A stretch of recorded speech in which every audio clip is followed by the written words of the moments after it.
பர்திமேயு சுவிசேஷ ஊழியங்கள் வழங்கும் நற்செய்தி நேரம். தேவ செய்தி பாஸ்டர் ஆர். அகஸ்டின். இந்த நாளில் உங்களோடு பேசி வருகிறேன். துக்கம். சிலருக்கு பார்த்தீங்கன்னா இழந்ததுனால துக்கம். எனக்கு அன்பானவர்களே, மனிதனுடைய துக்கத்தை மனுஷன் சொன்னா தான் தெரியும். ஆனால் சிலர் பார்த்த உடனே கண்டுபிடிச்சிடுவாங்க. உதாரணமாக பாருங்க, ஒரு தகப்பன் வீட்டில் துக்கமாக இருக்காருன்னா உடனே அப்பா ஏன் இன்னைக்கு ஒரு மாதிரி இருக்காரு அப்படின்னு அம்மாட்ட கேட்குறோம். அம்மா சொல்லுவாங்க, நீ செஞ்ச நினச்சிட்டான் அப்படின்னாங்கன்னா உடனே நம்ம சைடு தப்பு இருந்தா, போய் அப்பா நான் தெரியாமல் பண்ணிட்டேன், இனிமேல் பண்ண மாட்டேன், சாரி அப்படின்னா அந்த துக்கம் மாறுது. அதே போல் ஒரு தாய் துக்கமாக இருந்தா அப்பாட்ட கேட்குறோம், என்ன அம்மா இன்னைக்கு என்ன சண்டை கிட்ட போட்டிங்களா, அம்மா எதுவும் சொன்னீங்களா, ஏன் ஒரு மாதிரி இருக்காங்க. இன்னைக்கு ஒரு பிள்ளை துக்கமாக இருக்குன்னு வச்சுக்கோங்க, அம்மாவும் அப்பாவும் மாற்றி மாற்றி என்ன உனக்கு, என் மனசில் என்ன பாரம் சொல்லு, எங்கிட்ட சொல்லாமல் யார்கிட்ட சொல்ல, எப்படியாவது அந்த துக்கத்தை மாற்றுவதற்கு. ஒருவேளை நம்ம யாராவது பார்க்க வராங்கன்னா துக்க முகத்தோடு வந்தால் கூட அவங்கள கவலைப்படாதீங்க, இப்படியே இருக்க போகிறதில்ல, நிச்சயமாக உங்கள் துக்கம் சந்தோஷமாகும்னு சொல்லி அனுப்புகிறோம். எனக்கு அன்பாருடைய ஆண்டவர் நமக்கு அப்படி தான் சொல்லியிருக்கார். ஏசாயா தீர்க்கதரிசியின் புஸ்தகம் 60ஆம் அதிகாரத்தில் 20ஆம் வசனத்தில் அடிக்கடி நீங்களும் நானும் படித்த ஒரு வசனம். எல்லாரும் எடுத்துக்கங்க, உங்கள் வேதாகமத்தை எங்கே இருந்தாலும் சரி தேடி கையில் எடுத்து ஏசாயா 60ஆம் அதிகாரம் 20ஆம் வசனத்தை எல்லாரும் தேடி எடுத்துக்கிறீங்களா? அப்படி எல்லாரும் எடுக்கிற வரைக்கும் நீங்களும் நானும் சேர்ந்து பாடுமா? அல்லேலூயா. என்னை ஆட்கொண்ட இயேசு உம்மை யார் என்று நான் அறிவேன். என்னை ஆட்கொண்ட இயேசு உம்மை யார் என்று நான் அறிவேன். உண்மை உள்ளவனே,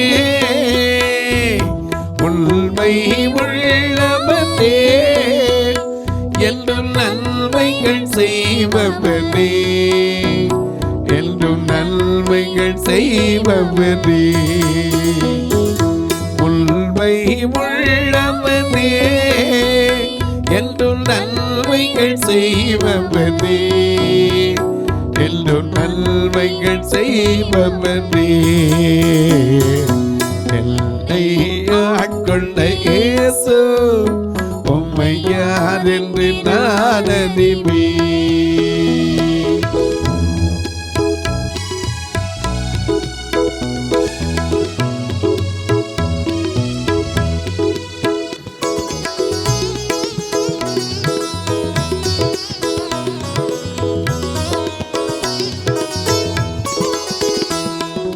வாழ்க்கை, இந்த வாழ்க்கை பயணத்திலே வல் துணையாயிருப்பவரே.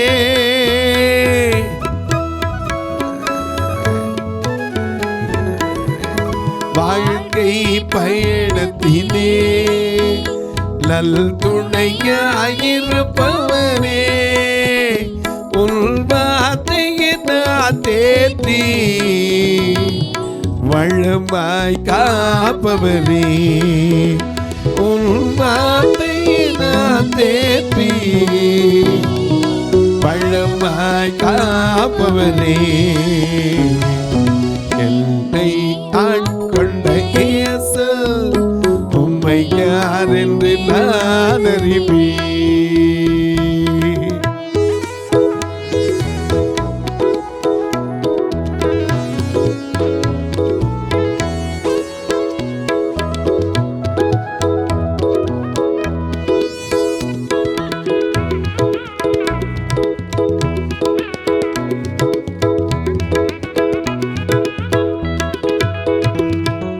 மனிதர் ஐயா மனிதர் தோற்றும் போது உம்மில் மகிழ செய்பவரே.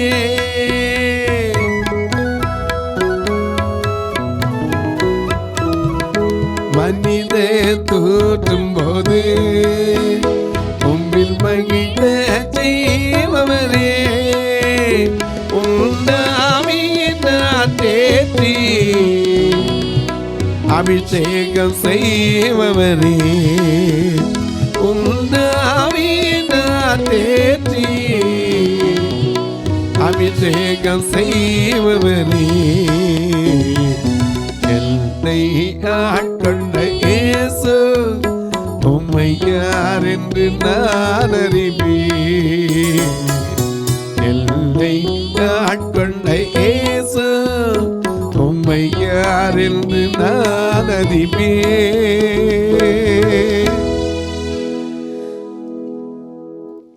எல்லாம் எடுத்திருப்பீங்க. ஏசாயா தீர்க்கதரிசி 60:20 வாசிக்கிறோம். நம்ம பார்த்து சொல்லியிருக்கார், உன் சூரியன் இனி அஸ்தமிப்பதும் இல்லை, உன் சந்திரன் மறைவதும் இல்லை, கர்த்தரே உனக்கு நித்திய வெளிச்சமாய் இருப்பார், உன் துக்க நாட்கள் முடிந்து போம்.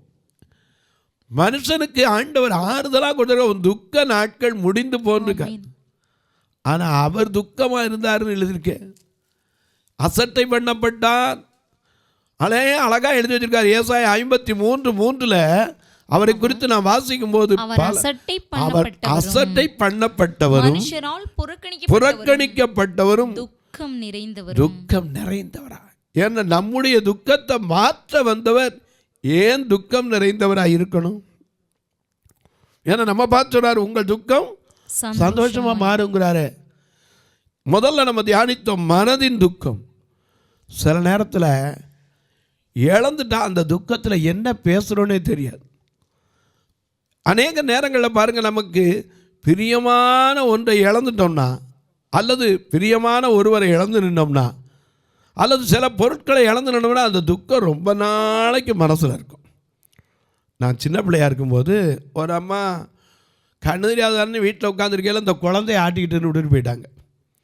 ஏன்னா அந்த குழந்தை சின்ன குழந்தை, ஒரு 8 மாதம் இல்லை 9 மாதம் இருக்கும். இதை தொட்டில் ஆட்டினேன்னா அழுகாமல் இருக்கும். சும்மா தானே உட்காந்துருக்கப்பா, இந்த தொட்டில் ஆட்டிக்க. நான் வீட்டில் போய் சமையல் வேலை பார்க்குறவ, கொஞ்சம் போய் இன்றைக்கி விசேஷ வீடு வேலை பார்த்துட்டு வந்துடுறேன்னு சொல்லி குழந்தைய விட்டுட்டு போனாங்க. நானும் அதை அழுகும்போது தொட்டில் ஆட்டினேன். கொஞ்ச நேரம் கழித்து அந்த குழந்தை அழுகே இல்லை. நானும் தொட்டில் ஆட்டவும் இல்லை. அவங்க வரும்போது மணி 1:30-2 இருக்கும். காலையில் ஒரு 11 மணிக்கு போனவங்க. வந்தவுடனே குழந்தை அழுச்சா. நாங்கள் முதல்ல அழுச்சு ரொம்ப நேரம் கத்திக்கிட்டு இருந்துச்சு. அதுக்கப்புறம் சத்தம் இல்லை, தூங்கிடுச்சு, நல்லா தூங்கிடுச்சுட்டேன். ஆனால் அந்த குழந்தைய தூக்கும்போது அந்த பிள்ளை செத்து இருந்துச்சு. எனக்கு தெரியாது, அதுக்கு கீழே அந்த குழந்தை தொட்டிலுக்குள்ளே ஒரு விஷத்தேள் இருந்து அந்த குழந்தைய கொட்டி அப்படியே அந்த விஷம் ஏறி செத்து போச்சு. ஆனால் அந்த துக்கம் எனக்கு ரொம்ப நாள் மனசில், ஐயோ அந்த குழந்தைக்கு இப்படி நம்ம ஆட்டிக்கிட்டு இருக்கும்போது இப்படி ஆகிப்போச்சே, என்னால் ஒன்றும் செய்யவும் முடியாது. ஆனால் அந்த துக்கம் என்னை வாட்டியது. சில நேரங்களில் துக்கம் மனுஷனுக்கு தாங்கனா துக்கம், தஸ்மீன் டஸ்பேர் என்று ஆங்கிலத்தில் சொல்கிறோம். தாங்கனா துயரம், ஆங்கியூஷ், டஸ்பேர் என்றெல்லாம் பல மீனிங் இங்கிலீஷில் இருக்கிறது. சிலருக்கு துக்கம் வந்துருச்சுன்னா ஆண்டவரை கூட வெறுத்து தள்ள சொல்லும். உதாரணமாக ஐயா டிஜிஎஸ் ஐயாவுடைய மகள் இறக்கும்போது அவரே சொன்னது, என்ன ஊழியம் பண்ணி எத்தனை தேசங்களுக்கு ஓடி ஓடி ஊழியம் பண்ணேன், ஐயோ என் துக்கத்தை யார்கிட்ட தீர்க்க முடியும்? அப்போ தான் ஒரு ஐயா பாஸ்டர் வந்தார். அவர் பிரசங்கம் பண்ணார். யோபு 33:13 பிரசங்கம் பண்ணார். அவர் தம்முடைய செயல்கள் எல்லாவற்றையும் குறித்து காரணம் சொல்லவில்லை என்று நீர் அவருடைய வழக்காரரு. நம்ம அவர்கிட்ட கேட்க முடியுமா? ஏன் எடுக்கிறீங்க, ஏன் கொடுக்குறீங்க கேட்க முடியுமா? எல்லாத்துக்கும் அவர் நம்மகிட்ட என்ன செய்ய மாட்டார், காரணத்தை சொல்ல மாட்டார். அதுக்கப்புறம் தான் தெரிஞ்சது. அவரும் சொன்னார், ஆமாம் கொடுத்தார் எடுத்தார். யோபு சொன்னானே, கர்த்தர் நாமத்துக்கு ஸ்தோத்திரம். கொடுக்கும்போது என்ன சந்தோஷமாக இருக்குமோ, எடுக்கும்போதும் நம்மால் அதை விட்டுற முடியுதா? சில நேரங்கள் அந்த துக்கத்தில் அநேக நாள் நம்ம சோர்ந்து போயிடுறோம். ஒரு சமயத்தில் பாருங்க, துக்கமே இல்லை, யாரும் சாகலை. 1 சாமுவேல் 30 ஒரு சமயத்தில் தாவீதோடு ஒரு கூட்டம் சேர்ந்தது. சமூகத்தில் ஒடுக்கப்பட்டவர்கள், கடனை திரும்ப செலுத்த முடியாதவர்கள், இன்னும் சொல்லப்போனால் ஐயா ஒரு கூட்டம் 600 பேர் அவனோட சேர்ந்தாங்க. 3 விதமான மக்கள், ஒடுக்கப்பட்டவர்கள், கடனை திரும்ப செலுத்த முடியாத, சமூகத்தில் தள்ளப்பட்டவங்க, இப்படி 3 விதமான கூட்டம் 600 பேர் சேர்ந்து சிக்லாகுக்கு வந்தாங்க. சிக்கலாக வந்து சேர்ந்து கொஞ்ச நேரம் போயிட்டு வெளியே போயிட்டு வர்றதுக்குள்ள வீட்டில் இருக்கிற உறவுகளை காணோம், சொந்தங்களை காணோம், தன்னுடைய வச்சிருந்த பொருட்கள் உடைமைகள் எல்லாம் போயிடுச்சு. நகரமே சுட்டரிக்கப்பட்டிருந்தது. வாசிங்க பார்க்கலாம் 1 சாமுவேல் 30:1-2 தாவீதும் அவன் மனுஷரும் 3ஆம் நாளிலே சிக்லாகுக்கு வந்து சேருகிறதற்குள்ளே யாராரு 1 சாமுவேல் 22ஆம் அதிகாரத்தில் வாசிக்கிறோம். முறுமுறுக்கிறவர்கள், ஒடுக்கப்பட்டவர்கள், கடன்பட்டவர்கள், முறுமுறுக்கிறவர்கள் யாவரும் அவனோடு கூடிக்கொண்டார்கள். அவன் அவர்களுக்கு தலைவனானான். இந்த பிரகாரமாக ஏறக்குறைய 400 பேர் அவனோடு இருந்தார்கள். 400 பேர் அவனுக்கு வந்தா அவன் தலைவரானான். இப்படி வந்திருக்கும் போது சிக்லாகுக்கு வந்து சேர்றதுக்குள்ள எல்லாம் போயிடுச்சு. அப்ப எப்படி அழுவோம்? எல்லாம் இழந்துட்டோம்னா யார்கிட்ட சொல்லி அழ முடியும்? வாசிக்க பார்க்கலாம். வருகிறதற்குள்ளே அவர்கள் எல்லாம் தென்புறத்து சீமையில் அமலேக்கியர் என்ற ஒரு இனத்தவர் வந்து என்ன செஞ்சுட்டாங்க? கொள்ளையிட்டு அமலேக்கியர் தென்புறத்து சீமையின் மேலும் சிக்லாகின் மேலும் விழுந்து சிக்லாகை கொள்ளையடித்து அதை அக்கினியால் சுட்டெரித்து, கொள்ளையடிச்சிட்டு போனாலும் பரவாயில்ல, சுட்டெரிச்சிட்டு போயிட்டான். அதிலிருந்த ஸ்திரீகளாகிய சிறியவர்கள் பெரியவர்கள் சிறைப்பிடித்து ஒருவரையும் கொன்று போடாமல், அதுலதான் ஒரு பெரிய காரியம், யாரையும் கொல்லல, அவர்களை பிடித்துக் கொண்டு வந்த வழி அவர் வழியே போய்விட்டாங்க. தாவீதும் அவன் மனுஷரும் அந்த பட்டணத்திற்கு வந்தபோது இதோ அது அக்கினியினால் சுட்டரிக்கப்பட்டது என்றும் தங்கள் மனைவிகள் குமாரர் தங்கள் குமாரத்திகள் சிறைப்பிடித்துக் கொண்டு போகப்பட்டார்கள் என்று கண்டார்கள். அப்பொழுது தாவீதும் அவனோடு இருந்த ஜனங்களும் அழுகிறதற்கு கூட பலன் இல்லாத மட்டும் சத்தமிட்டு அழுதார்களாம். ஏன்னா துக்கத்தில் அழுகிறோம். அநேக நேரங்களில் துக்கம் மனுஷனை வந்து தொண்டை அடைக்கும்பாங்க. அழுகிறது கூட பலன் இல்லாமல் போகிறதுக்கு அளவுக்கு சத்தமிட்டு அழுதார்கள். இன்றைக்கு ஒரு வேளை நாம் ஏதாவது ஒரு சின்னதை இழந்தால் என்ன செய்வோம்? உட்காந்து புலம்புவோம், துக்கப்படுவோம். நியாயம். மனுஷ வாழ்க்கையில் துக்கம் உண்டு, உபத்திரம் உண்டு. உலகத்தில் உங்களுக்கு உபத்திரம் உண்டுன்றார். உபத்திரங்கள் வரும்போது நாம் கலங்குகிறோம். யூத ஜனத்துக்கு அழிவுன்னு தெரிஞ்ச உடனே மொர்தெக்காய் அங்கேருந்து சொல்கிறான், எஸ்தர் மேலே அப்படி புலம்பிட்டு வாரான். 4ஆம் அதிகாரத்தில் எல்லா இடங்களுக்கும் அனுப்பப்பட்டு விட்டது. சூசான் அரண்மனையிலிருந்து அனுப்பப்பட்டு விட்டது நகரெல்லாம். ஏன்னா இத்தனாம் தேதி இத்தனாம் மாதம் யூதரை அழிக்கிறதுக்கு தேதி குறிப்பிட்டு போயிடுச்சு. அந்தந்த பாஷையில் அந்தந்த பயிற்சியில் எல்லாம் அனுப்பிச்சாச்சு. ஆனால் மொர்தெக்காய் இங்கேருந்து அலறிக்கிட்டு வாரான். தலையில் புழுதி அள்ளி போட்டுக்கிட்டு ட்ரெஸ்ஸெல்லாம் அப்படி கிழிஞ்சு விட்டு அலறி கொண்டு வருகிறான் நகரத்தின் வீதியிலே. எப்படி அலறி கொண்டு வருகிறான்? வாசிக்க பார்க்கலாம்.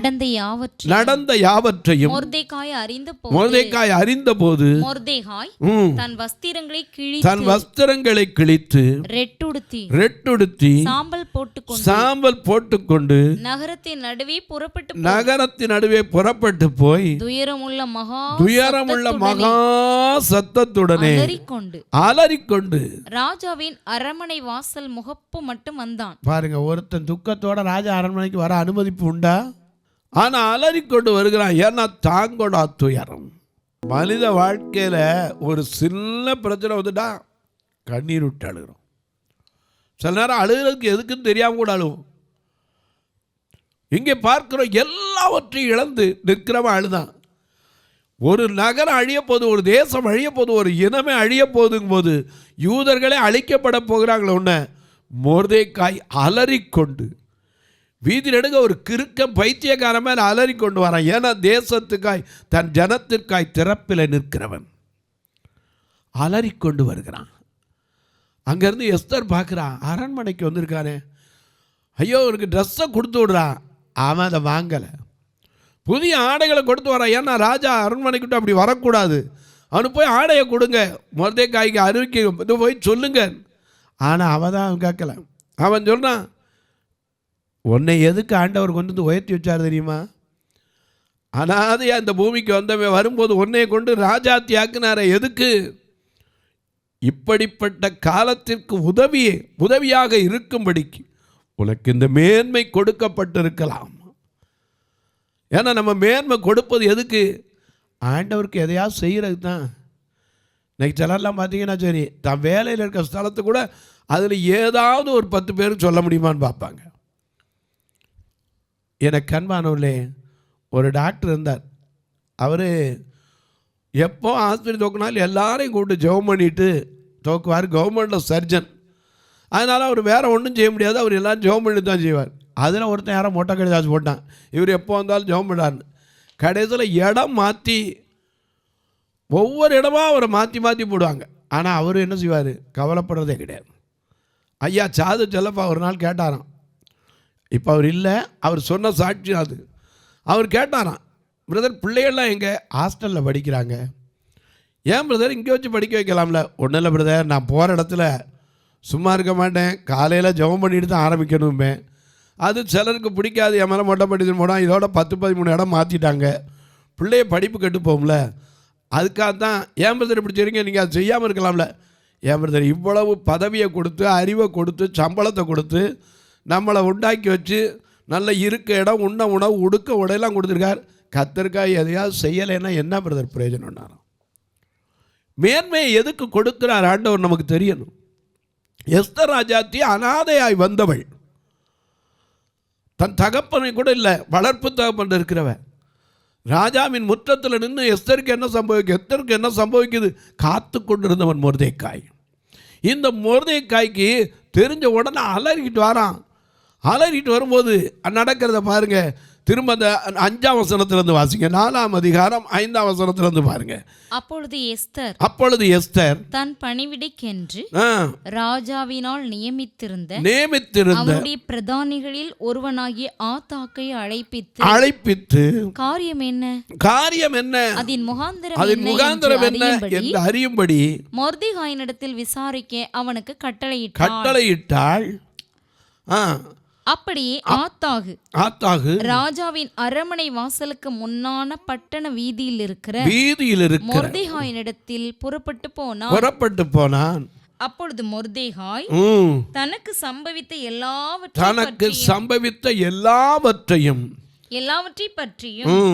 யூதரை அழிக்கும்படி ஆமான் ராஜாவின் கஜானாவுக்கு எண்ணி கொடுத்த என்று சொன்ன பணத்தொகையை பற்றியும் அவனுக்கு அறிவித்து மன்றி யூதர்களை அழிக்கும்படி சூசானில் பிறந்த கட்டளையின் நகலையும் அவனிடத்தில் கொடுத்து அதை எஸ்தருக்கு காண்பிக்கும்படி சொன்னான். இந்த நகலையும் கொண்டு காமி, அழிய போறோம். ஏன்னா ஜனத்திற்காய் ஏங்கி நிற்கிற இன்னைக்கு மக்கள் இருக்கா? என் ஜனமே மனதிரும்பு, இயேசுவிடம் ஓடிவா. என் ஜனமே மனதிரும்பு, இயேசுவிடம் ஓடிவா. இறுதி காலம் வந்தாச்சு, இன்னமும் தாமதம் இறுதி காலம் வந்தாச்சு, இன்னமும் தாமதம் என் ஜனமே மனதிரும்பு, இயேசுவிடம் ஓடிவா.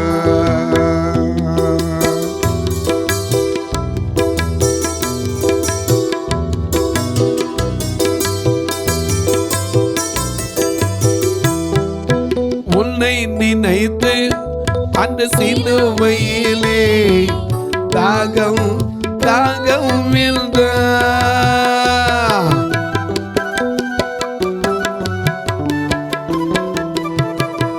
உன்னை நினைத்து அந்த சிலுவையிலே தாகம் மகனே, உன்னை ரட்சிக்க நம்ம பாவம் மன்னிக்க, உன்னை ரட்சிக்க பாவம் மன்னிக்க தன்னையே பலியாக்கினார். இறுதி காலம் வந்தாச்சு இன்னமும் தாமதம்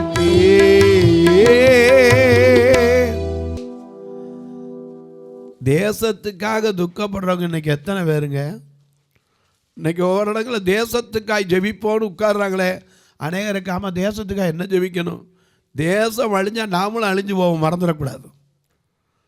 அதனால தான் இங்கே சொல்கிறான், எஸ்தருக்கு சொல்கிறாரு, இந்த நகலை பாரு, சூசானில் பிறந்த கட்டளையை பாரு, அவன் எண்ணி கொடுப்பேன்னு சொன்ன கஜானா வெள்ளி எவ்வளவு எல்லாம் விவரமாக சொல்லி அனுப்புகிறான். சொல்லி அனுப்புறதுக்கு முன்னாடியே அவனுக்கு வீதியில் அலறிக்கிட்டு வரான். ஏன்னா துக்கம். ஐயோ ஜனம், என் ஜனம் அழிந்து போகிறதே, என் ஜனம் பாவத்தில் மாழ்கிறதே பாடுனாங்கள்ல. அநேக இன்னைக்கு நேரங்களில் ஜனத்தை குறித்த கரிசனை இன்னைக்கு இருக்கணும், தேசத்தை குறித்து கரிசனை இருக்கணும். ஆண்டவர் துக்கம் நம்ம பற்றி தான். அவருக்கு ஆனால் என்ன துக்கம்? சிலுவையில் அறைய போகிற அரை அதுக்கு தான் வந்தேன் பாரு.